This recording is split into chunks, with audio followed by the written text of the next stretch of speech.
Life after death, a journey that never ends. Chapter 11. You are different from God, but you are not divided from God.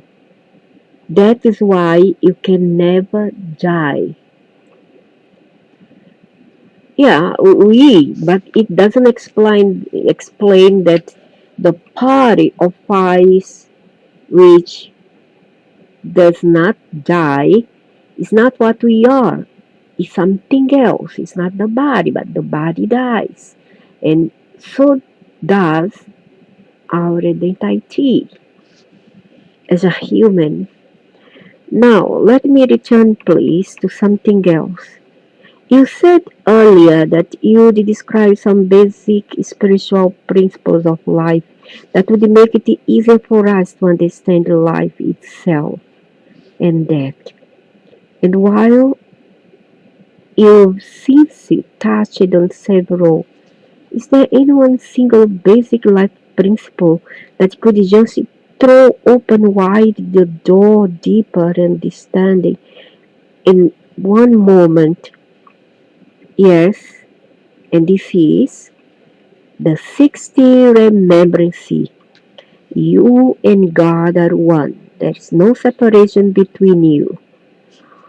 While this may appear to some to be a very elementary piece of information, when you apply this basic principle of life to life, you create a container within which you can hold all the previous remembrances you've brought yourself here, as well as those to come. The implications of the 60 remembrance are enormous. If you are clear that you and God are one, and that there is no separation between you, it changes the context within which you experience that everything in your life has happened, is happening, and ever will happen. The use obvious examples from what we have just been talking about here. An understanding of unity with the divine make this far less arduous for you to remember and embrace the truth that you are the cause of your own death. I don't believe. Maybe I'm in my human perspective, but I don't believe. I find it so hard to grasp this concept that we choose to die. Yeah, we do when we commit suicide, otherwise we aren't. Or that there are no victims and no violence in the world. This can make your path to completion less arduous. I don't think it make it as less arduous. It will make it less struggling, I would say, because you are not struggling for justice. You understand? So you're gonna be more compromising and also submissive. Yeah, too passive, too submissive to circumstances and bullies around us. That's no good.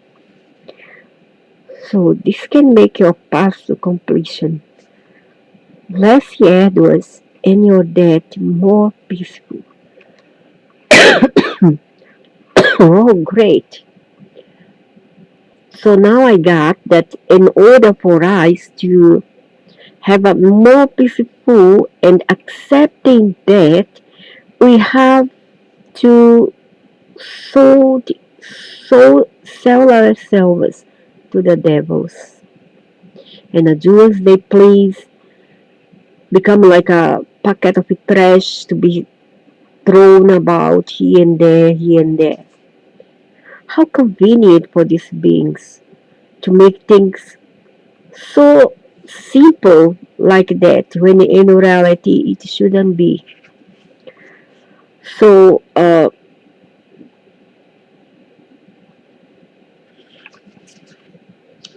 while this may appear to some to be a very elementary piece of information, when you apply this basic principle to life, you create a container within which you can hold all the previous remembrances you brought yourself here from other reincarnations as well as those to come.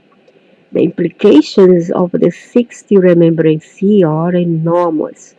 If you are clear that you and God are one, and that there is no separation between you. It changes the context within which you experience it, that everything in your life has happened, is happening, and ever will happen. To be to use obvious examples from what we have just been talking about here. An understanding of your unity with the divine makes far less arduous for you to remember and embrace the truth that you are the cause of your own death, or that there are no victims and no violence in the world. This can make your path to completion less arduous and your death more peaceful.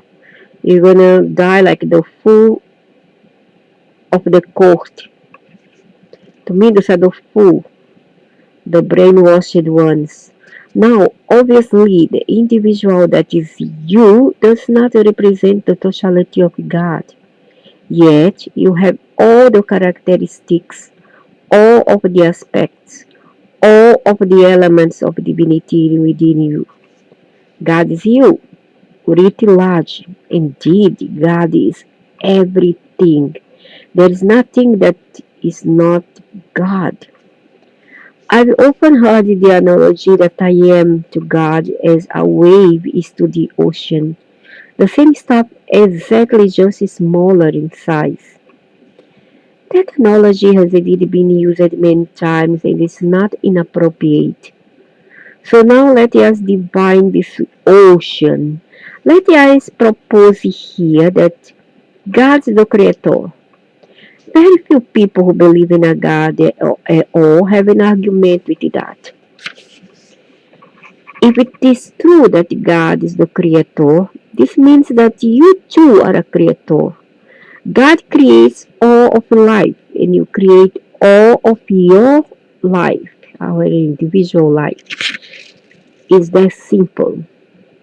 If you think of it that way, you can hold it in your own consciousness. See, you and God are creation all the time. You on the micro level, God on the micro. Are you clear? Yes, I see. There's no separation between the wave and the ocean. None. The wave is one part of the ocean acting in a certain way. The wave does the same thing the ocean does in a smaller degree. That's exactly correct. You are me acting the way you are acting. I give you the power to act as you are acting. Your power comes from me.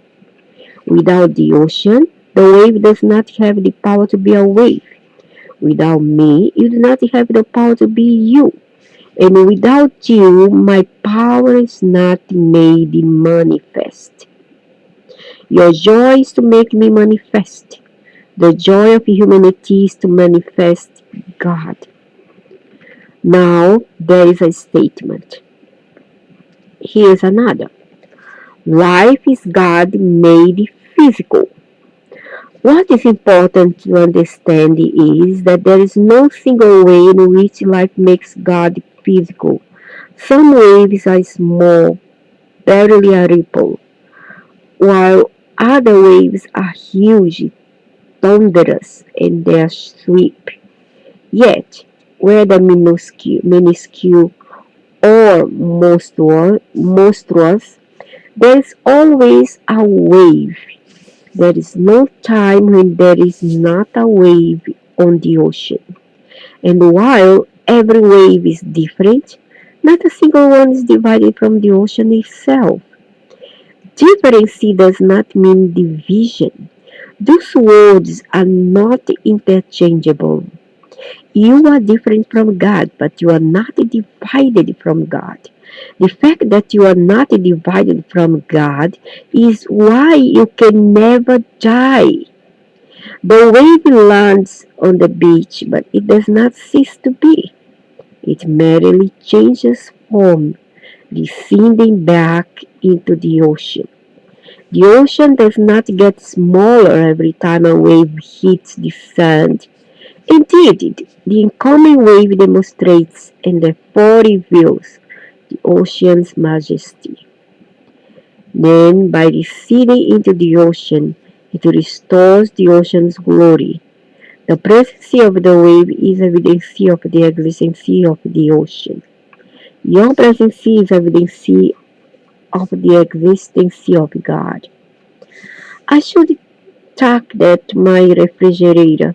Your presence is evidence of the existence of God. What a great bumper sticker! This explanation is so simple and yet so elegant. So, when we say that God and God alone chooses the time of our death, we are saying that humans are part of that process because humans are part of the God. Yes, that's exactly right. And when I die, my death will be happening through me, not to me. That's correct. You are now looking at it in a different way. You are changing your perspective. This will change your perception and it will alter your experience. Perception creates experience. But there is just one last thing I can't yet put together. Why is the world would I choose to die ever? Why in the world would I choose to die ever? Oh, that's simple because you are done, finished, complete. Oh, what a convenient explanation. Very convenient. Very well programmed and created.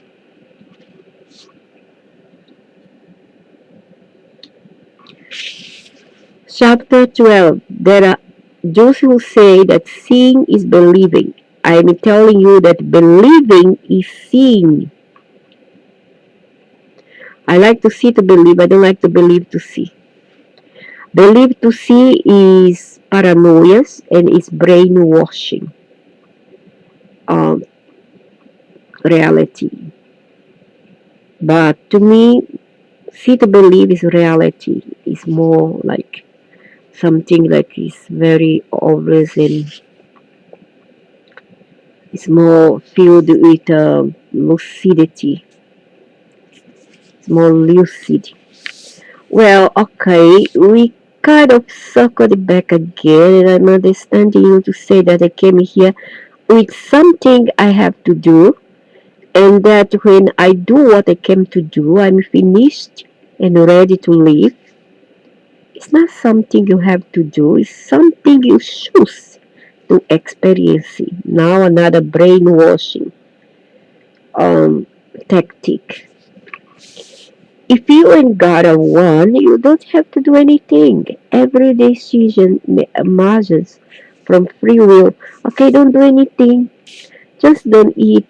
Don't need to go and buy your food. Don't need to go and buy ingredients to cook. And if there's nobody there to supply you a food, then what's gonna happen? You're gonna die. Simple as that, right? So don't do anything. Whatever, just don't. Every choice demonstrates it. You have come to the body to experience an aspect of yourself. As we discussed earlier, it could be that this aspect of you is experienced through something you do, that is, through a physical activity or through some particular way that you are being, even if you are actually doing nothing. I need an example of that to make it more real. Well, since we are talking a lot about what you call death and die here, let's say that you are sitting quietly at a funeral. You are doing nothing, really, excepting sitting there. You are hardly moving, but you are being something. Yes, you are being like a fool. You are waste your time in being a fool. Maybe you are being sad, or maybe you are being inwardly joyous, it could be either. Much would depend on how you see things. In this case, on how you see death. Yes, if suppose you're an enemy, then you will be there laughing inwardly. That's how human operates.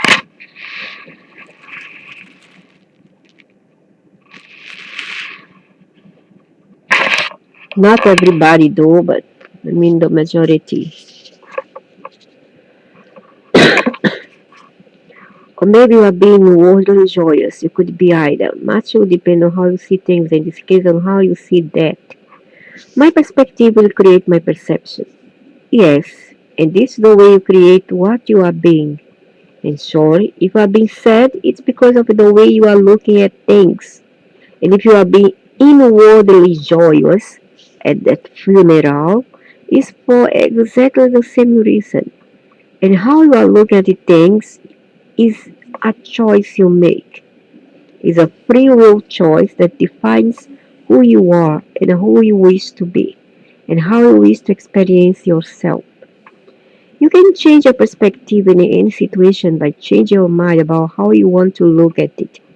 You can decide what you want to see, and then, having placed it there, you will find it there. Now, there's a statement. Yes, it is very empowering statement of what is so, unless it's not. And do you know who will decide? Me. Yes, you. That's right. You will decide. You will decide whether that's a very empowering statement by how you see it. And so the effect is circular. What you see is what you get. And what you get is what you see. You see? Curie. Very curie. Believe it or not, there's more going on here than my simply being glib. So, again, yes, that's right. You'll decide whether that is a very empowering statement by how you see it. And so the effect is circular. What you see is what you get. And what you get is what you see. You see? I don't see it. No, I guess that what you believe you get it. Is what you believe. Is a matter of belief. Believe it or not, there's more going on here than my. Okay. Oh, I know that your glibberosities always point to a huge underlying truth. I'm glad you like making up a word that's going to come in handy later. So, getting back to our example, one way for me to be inwardly joyous as I near the time of my own funeral is for me to understand that when I die, it's because I choose to die. Everything that happens to me, that's a very, very psychological kind of, set up to ingrain in the minds of the head is here and then brain there, wash their brain. I'm at some level causing, including my own death and the timing of it. That's exactly what I'm saying here, yes. This will bring you great peace at the time of your death, knowing that you and God are one, and that you are making this decision jointly, can take you to a place of soft serenity. Yet, that idea requires humanity to believe in a whole different kind of universe. In our universe, most people who believe in God at all think of a God, not themselves as first cause. And a God is certainly the cause of their death. They die when God decides to call them home. They die when they decide to go home, the being replied. You ask me to believe in a universe in which I am the cause of my own experience? Absolutely.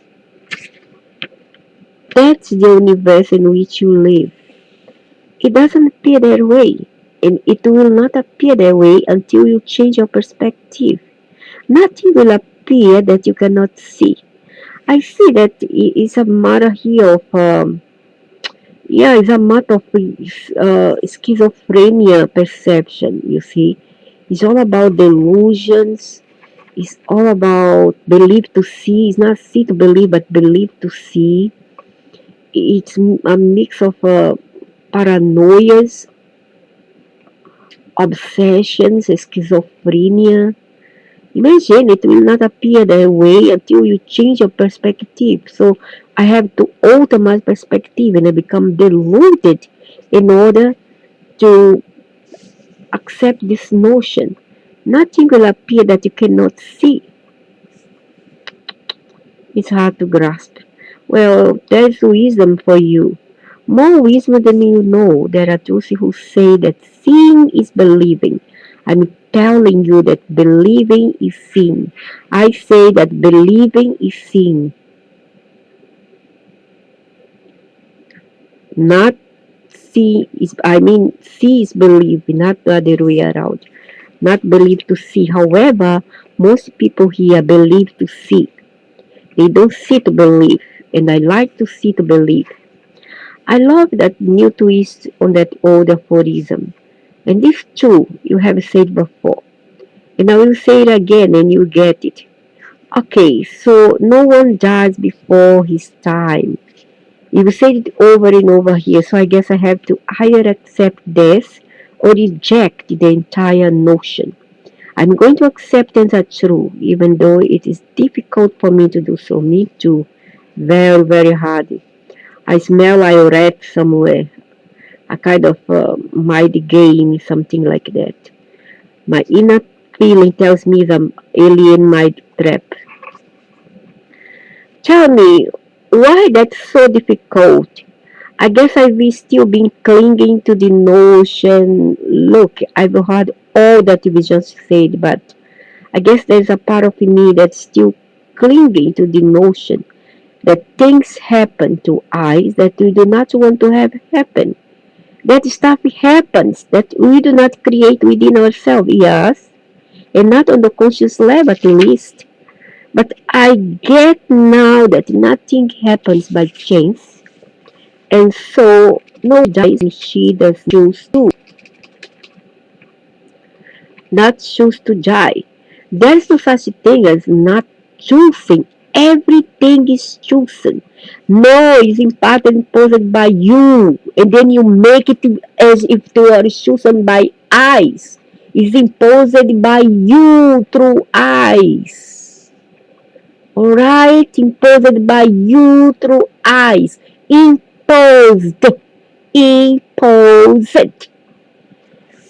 Yes, okay, I see. And I guess you do have to keep making this point over and over again because it runs counter to everything humanity has ever told itself about all this.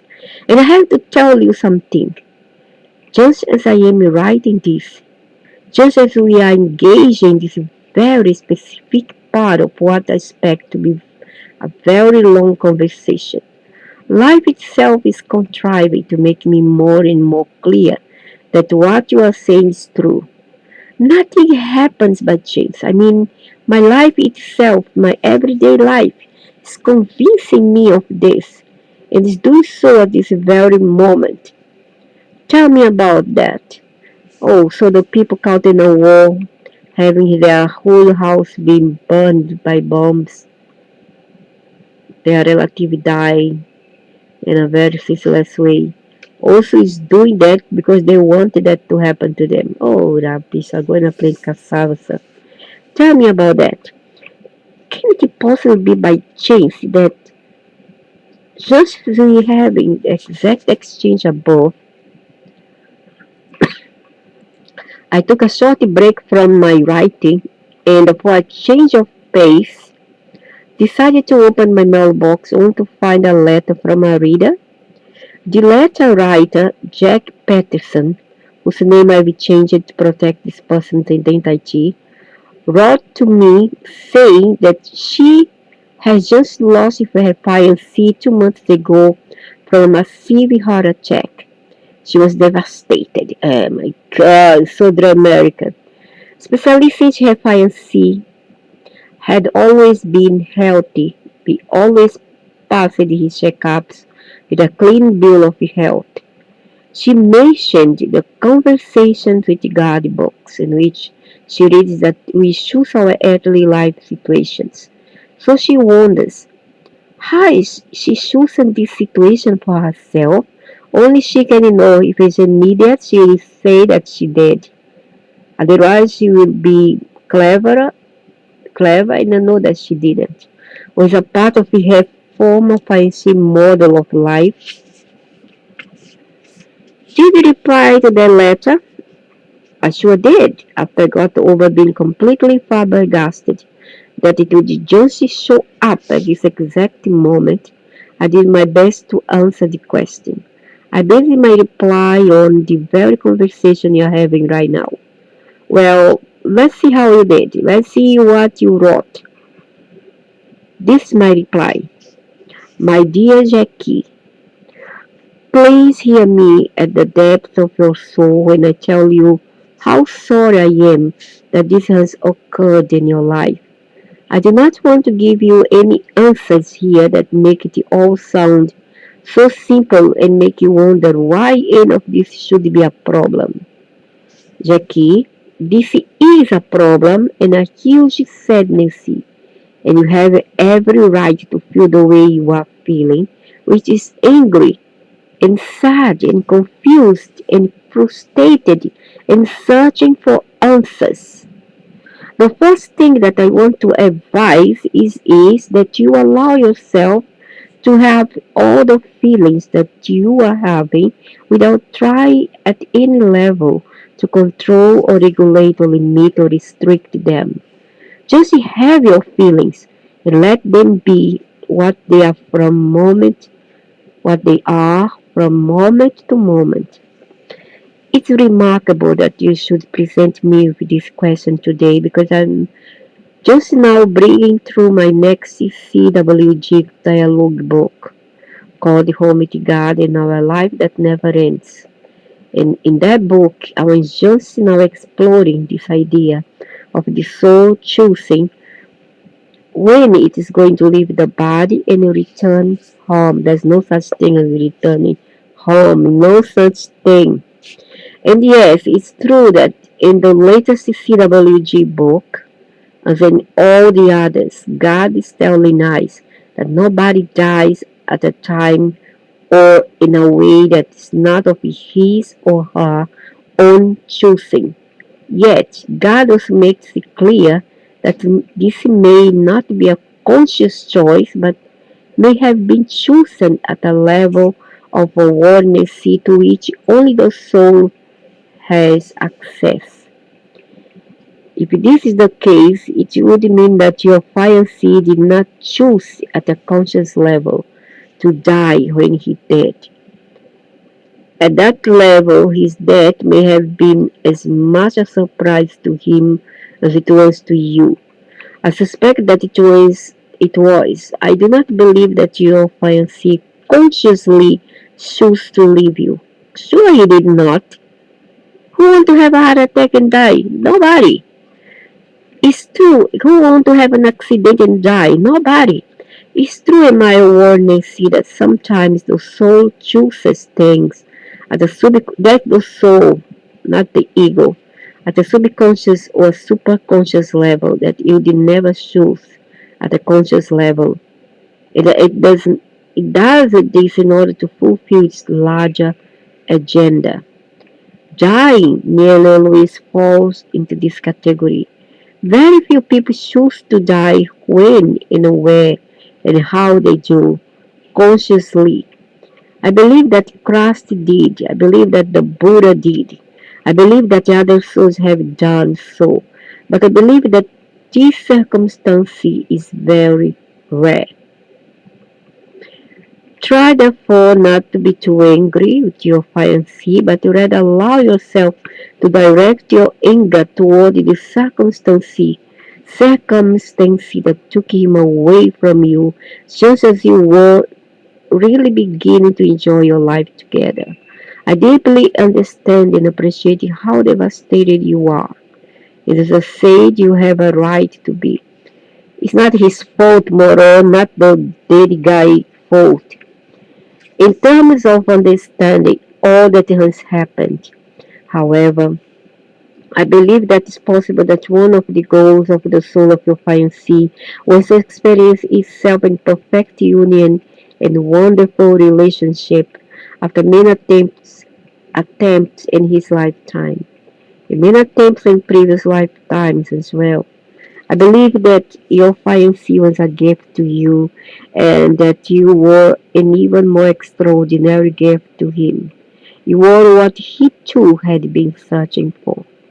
I believe you entered his life as a part of a contract or agreement, allowing him to experience himself at last as much more of who he really is.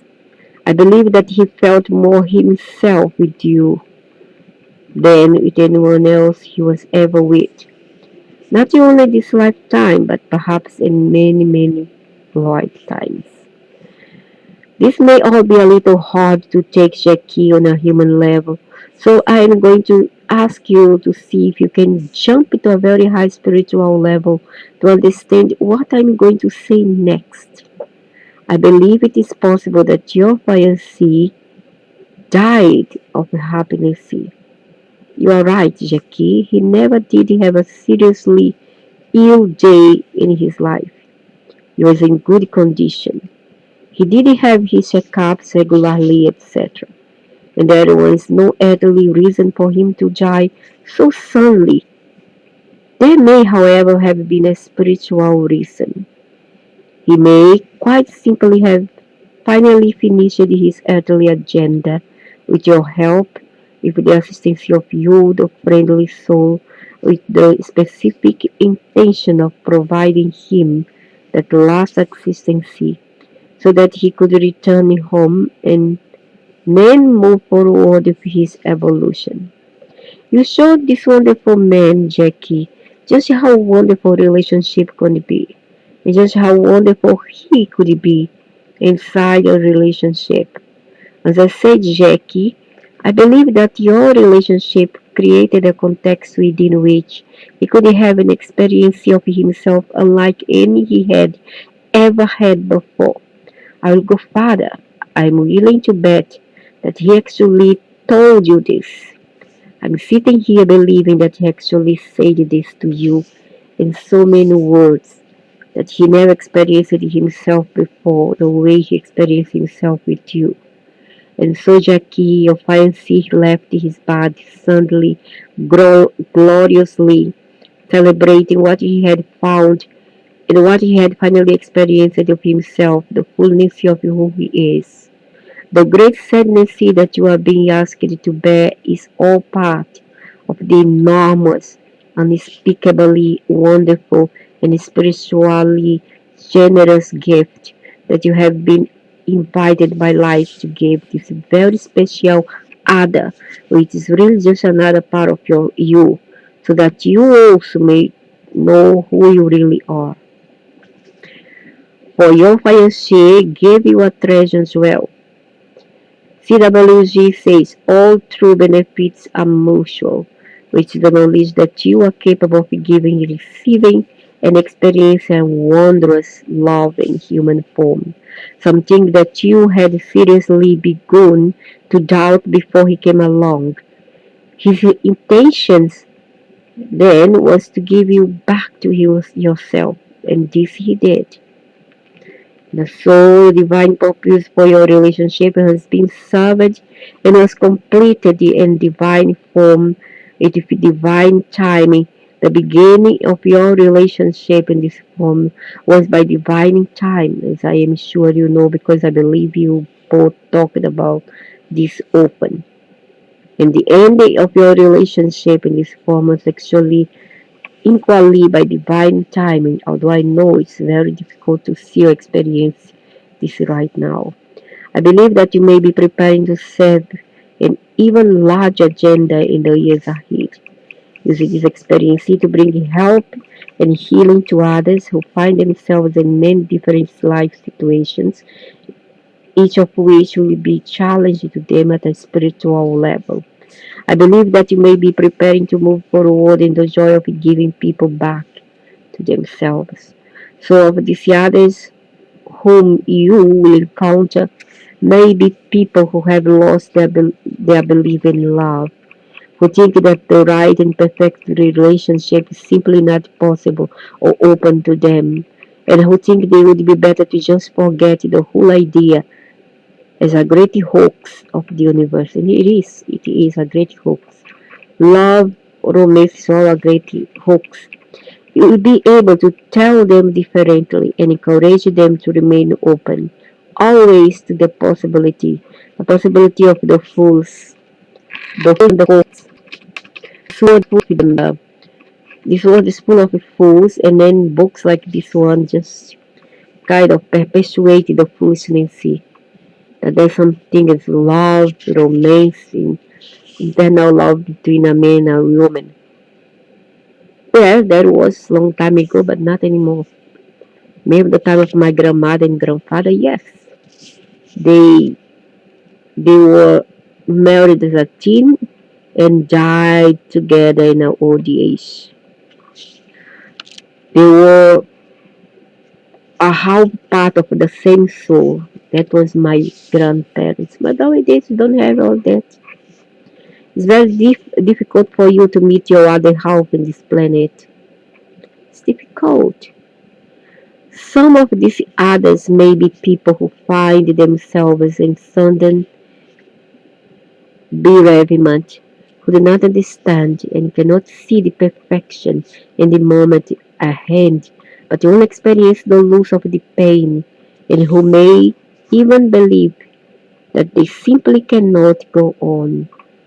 You will be able to tell them differently and encourage them to remain open always to the next grand gift of life, and the next extraordinary moment of knowing and expressing the highest notion of themselves, of God, of love, and who they really are. Blah, blah, blah, blah, blah, blah. That's a very, very convincing mind control tactic. Oh man, too much gibberish, sir. Of course, all of this is a conjecture of my part, and it is. Oh, look like he read my mind. Of course, all this is a conjecture of my part, on my part. I could be making it all up, and you are. I could be making it all up, Jackie, and I admit that. But always I see a larger purpose and larger agenda that plays in life's events. This one looks a fairy tale. It tells a fairy tale, not connivent to life, to reality of life, including life's most tragic events and life's saddest.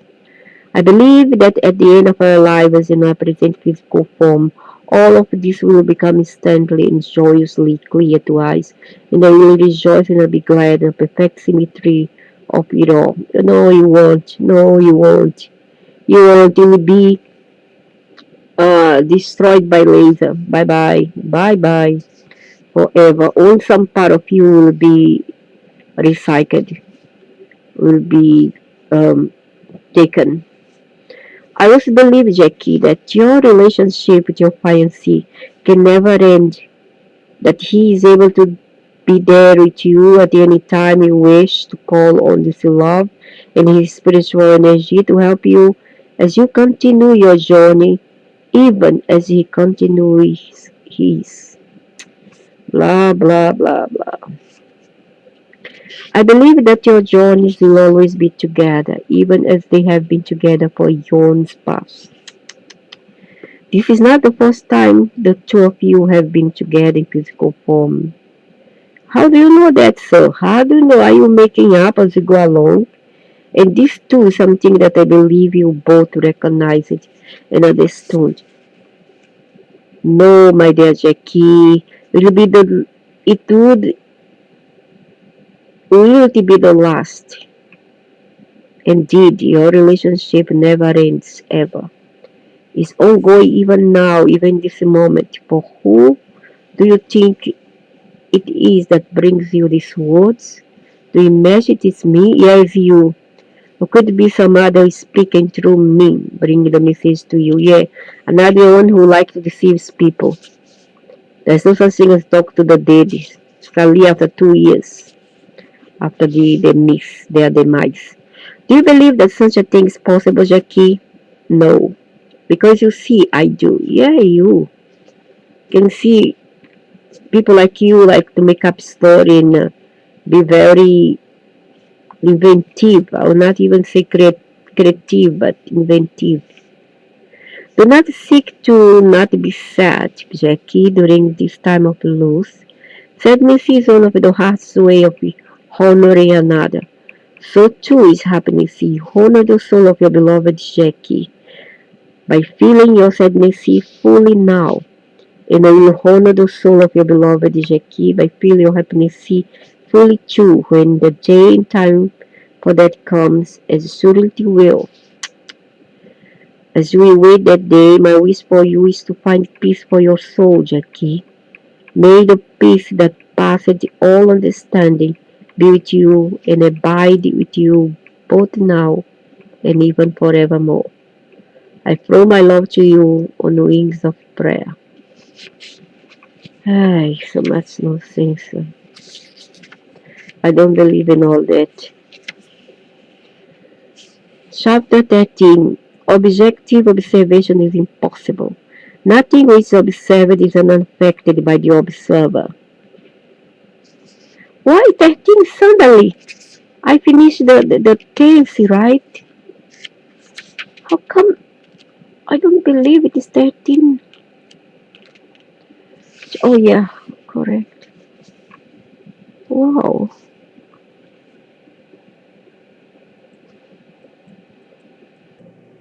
Chapter 13. Objective observation is impossible. Nothing which is observed is unaffected by the observer.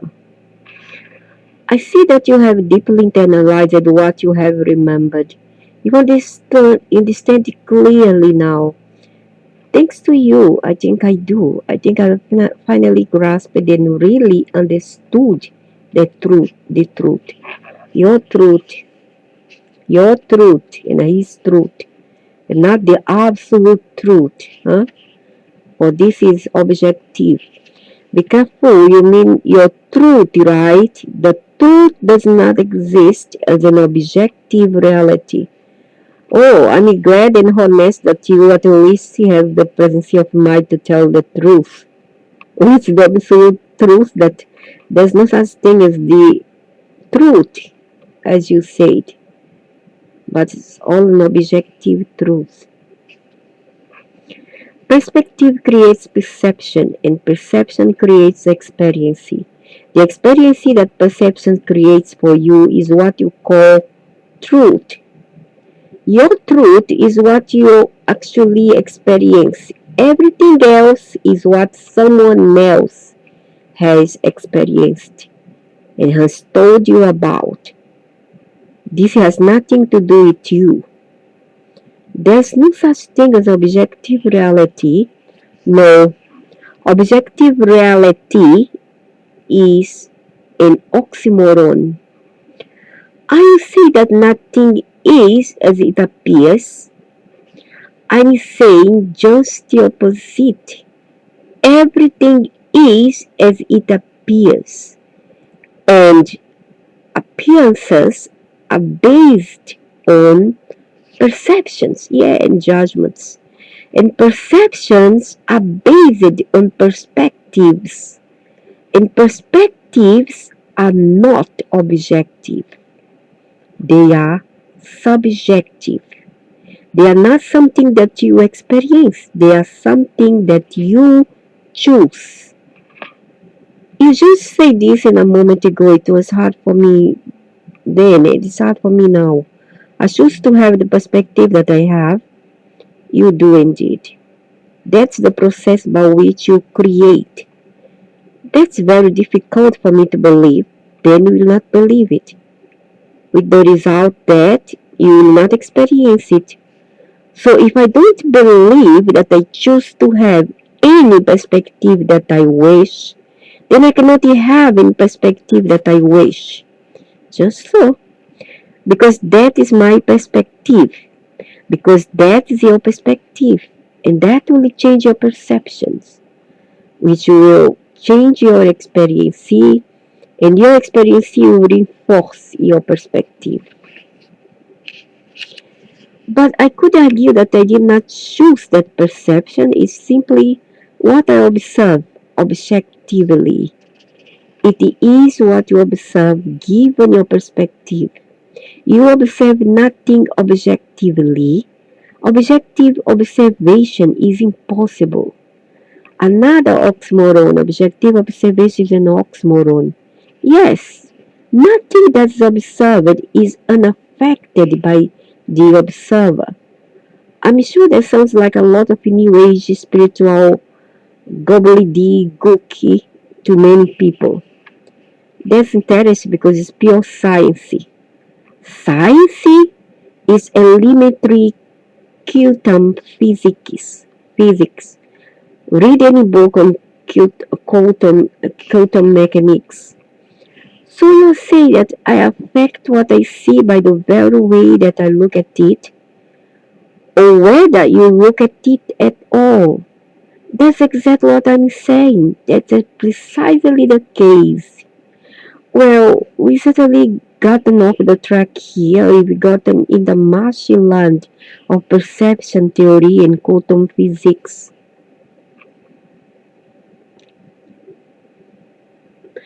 It's all about leading you back to your own truth. You can't rediscover your truth. You can't remember your truth. You can't reside in your truth until you remember how you get there. We are talking here about how you get there. This dialogue is taking you to where you have always wanted to go, home. If you can get there before you die, you'll never worry again about that. You'll never be afraid of dying. Isn't that what you wish to achieve with this conversation for yourself and for everyone else? Yes. Then our discussion of perception theory and quantum physics has not been a diversion at all. And now perhaps you understand why we are approaching life and life after death from this angle. Ah, so you are confirming now that there is life after death. No, no, no. There is no life after death. There is no life after death. No, in fact, there is no such thing as death at all. And that is the 70 remembrance. Death does not exist. But I know that you think that it does, and so for you it absolutely does. That's what you are talking about here. Well, my my family died, and well, it's gone. I don't see them, so they are gone. They don't talk to me for a long time, only uh, rarely in the beginning. Now they are gone, so they are gone. They are gone, diddly on. They are gone. We are talking about perception and the perspectives from which they arise. So we come full circle. This entire conversation is circular. If you haven't already noticed that, you will. This is not a straight line dialogue. We are moving swirls here, spiraling back to many important points many times. Not just twice, but perhaps 3 or 4 times. This will be evident to you as our conversation continues, and this will not be accidental. This will be a quite intentional redundancy. What is being discussed here is nothing less than the cosmology of the cosmos, the secrets of all life, the expedition of the soul after death, the nature of time and space, and at least 2 ideas that will rock the cosmology boat. And sometimes you have to hear things more than once, so to really be able to absorb them. So let's move on. We've much to cover. Ready? Ready. So let me repeat here then, just to be clear that your perspective there is how you look at something creates your reality, both during this lifetime and after it. So if I don't think that there is a life after death, there won't be one. Oh, there will be one for sure. You can't change ultimate reality, but you can change your experience of it. That's why I have said it's impossible to live or to die without God, but it's not impossible to think that you are. If you think that you are living or dying without God, you'll experience that you are. You may have the experience as long as you wish. You may end this experience whenever you choose. All of this leads us to the eighth remembrance. You cannot change ultimate reality, but you can change your experience of it. I'm trying to understand exactly how that works. What that means, I'm looking inside my personal experience to see if I can bring some awareness to that. This is my own walk through life.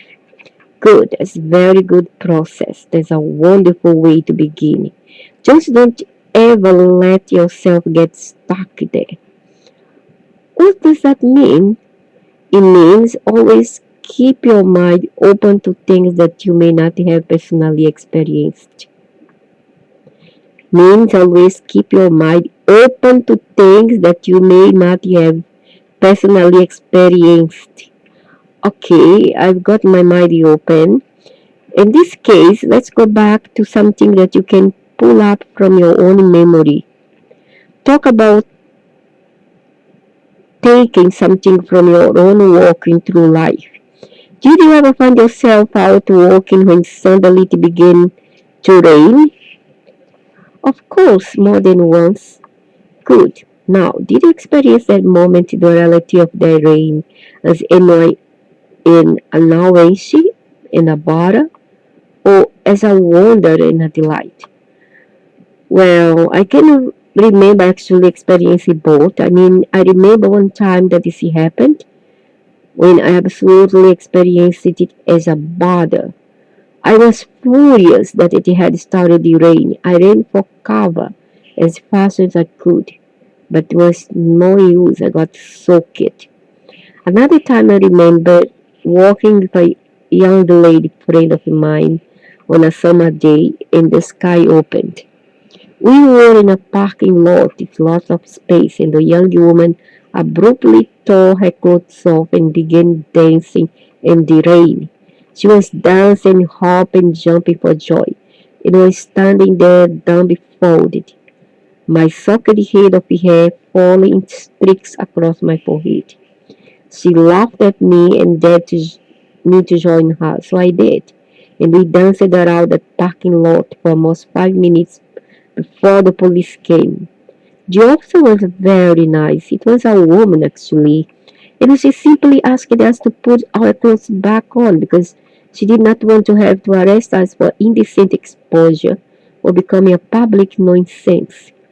All three of us laughed and we followed her request. But it was a moment in my life I will never forget. It was sheer unbridled joy. It was a joyful mischief. That's beautiful and natural in arts. For all the fake moralists out there, the fake prudists, who does worst thing behind the veil, you know what I mean? And behind the cover. And of course, I knew about that moment, which is why I said this particular example. Now, let me ask you a question. What was different about the rain? I also had to run naked. I mean, when I was a young little girl, when it rained, I go to my backyard, of course, naked. I was about 5, 6, 7 year old, and I like to go naked on the rain there on the backyard and just play on the rain, play on the pool, and I watch the stream there mixed with the pebbles and the grass, and I just watch as some snail was passing by, and I would take a twig, a tree twig, and just play with that snail, make it make it move. Then when it curled up inside its shell, I would just wait for it to come out again. And I poke it one more time to go inside again. That was me.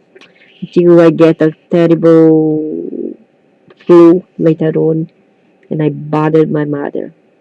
But my mother was always the beautiful, patient, and lovely mom that I have a very good luck to have. And she always nursed me to hell with herbal tea and nice, delicious chicken legume soup. And of course, I knew about that moment, which is why I used that particular example. Now, let me ask you a question. What was so different about the rain? I'm sorry.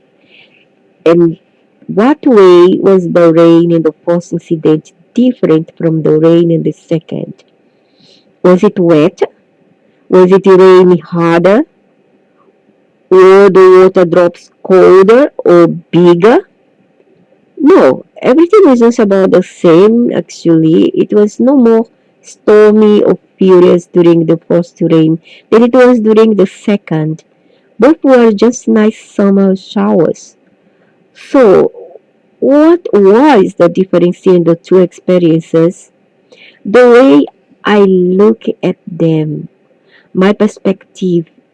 In one instance, I had on a business suit and was heading for a very important meeting. And my perspective was that the rain was a nonsense.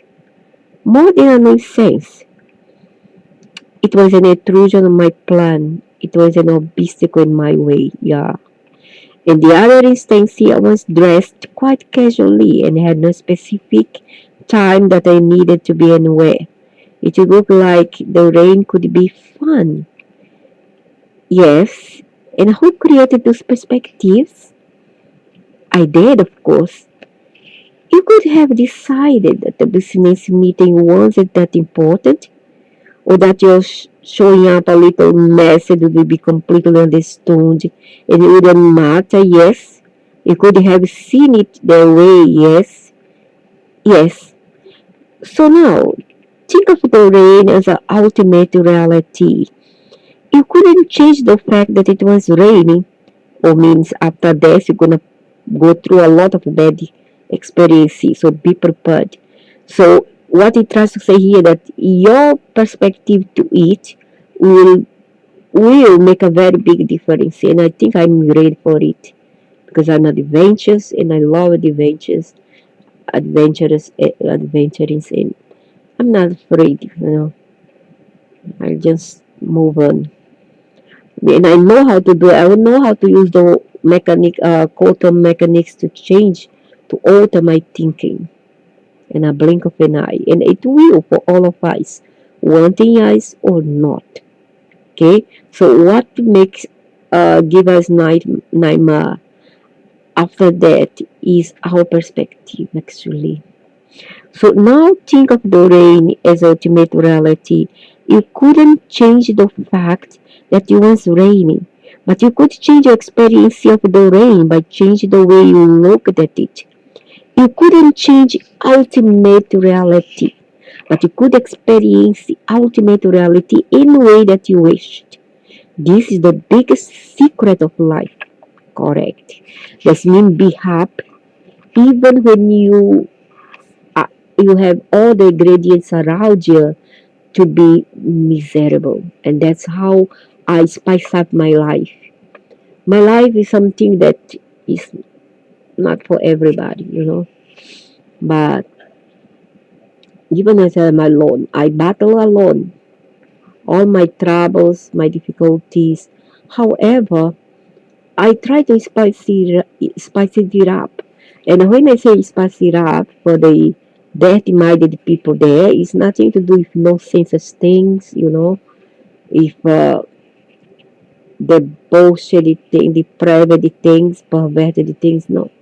I try to create things in my life, to do things that innocent, but at the same time funny, like garden, doing garden, going garden, take a cat to my face and I kiss it, and do the things that I want to do, bake, etc.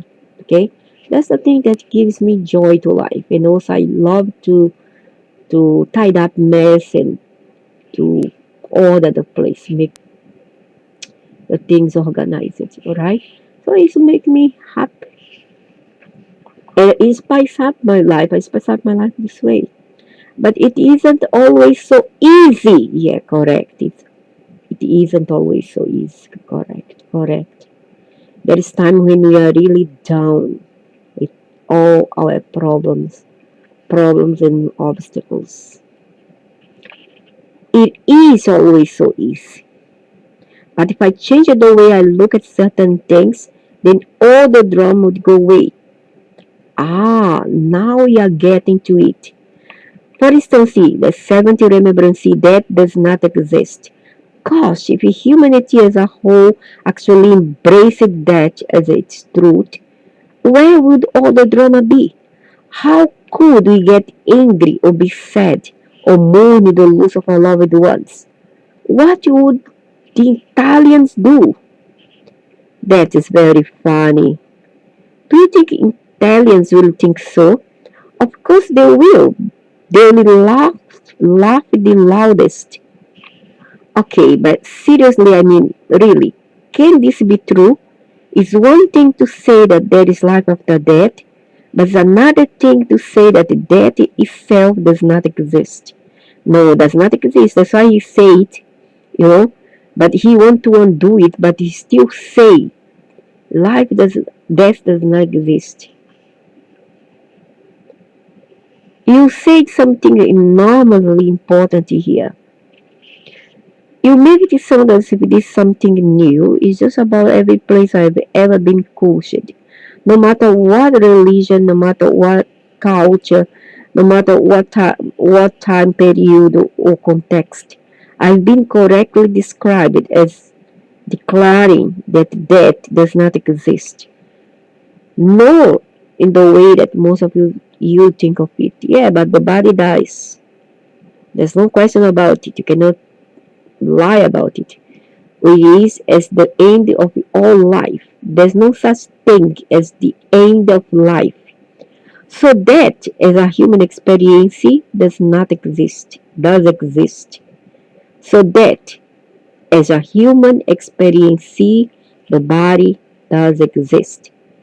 It's no end of a present physical existence, yes. That experience is over at the time of your death. But life itself is not. Yeah, life, okay. Life isn't over. But in a different way, a different being. Now there stand another being. Not me anymore, not my mom anymore, not my sisters, not my brothers, not my father.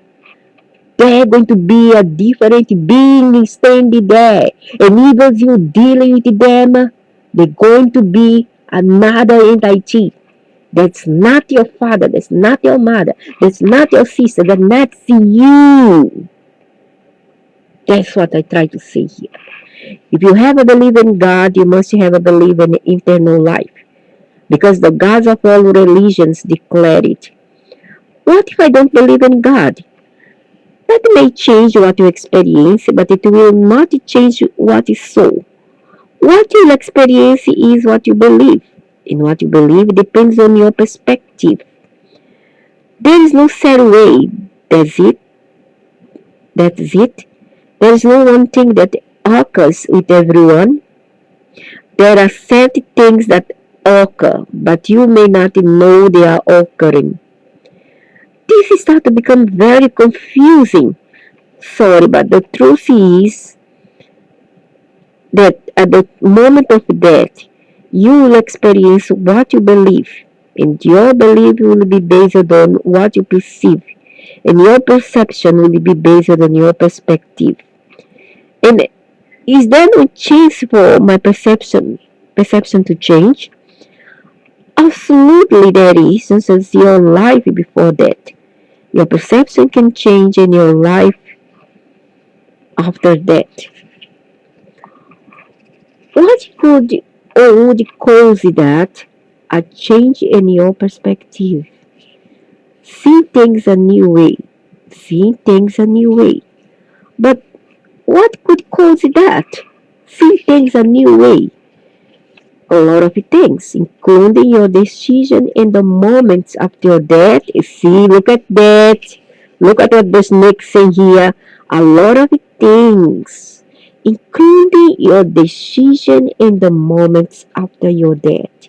That the way you are presently seeing things isn't working. That is, that it is not bringing you an experience you choose to have. Such a decision would immediately alter your experience. Okay, suppose that we just, is there any way that I can talk you into just describe exactly what occurs at the moment of death? And I go on from there. I would be happy to talk about the alternatives, but as I've said it will be different for every person. See, every person is unique. So no death is same for everybody. Give me some of the alternatives then. You are asking a very big question. You really want to get into this right now? Yes, I've waited long enough. I want to know what happens after people die. Okay, now for the, that's all for now. Chapter 11, 12, 13.